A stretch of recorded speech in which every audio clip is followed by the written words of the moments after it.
Maalamat na mga isla ang mapapasyalan sa Carles, Iloilo, ang Gigantes Islands na ang ganda, hindi katang-isip. Tayong mag-island hopping doon kasama si Oscar Oida. Sa mga nagpaplano ng summer gala, make it big! Subukan na ang island hopping sa Islas de Gigantes. Tsak magugustuhan ang white sand beaches sa iba't ibang beach resort. May natural saltwater pool na pwedeng sisirin at gatangking bato ang masisilayan. May kuweba ring may explore. Yan ang sinubukan ng magbabarkada para mag-unwind. Side trip sa kanilang Iloilo travel.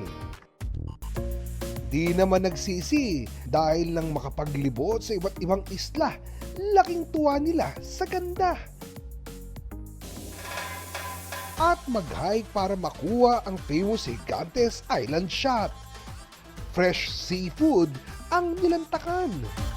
Kaya pagod nila ay pawing-pawi sa travel na tsak hindi malilimutan pag-uwi.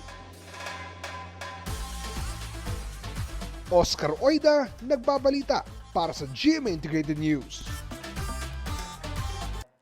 Huwag magpahuli sa mga balitang dapat niyong malaman. Mag-subscribe na sa GMA Integrated News sa YouTube.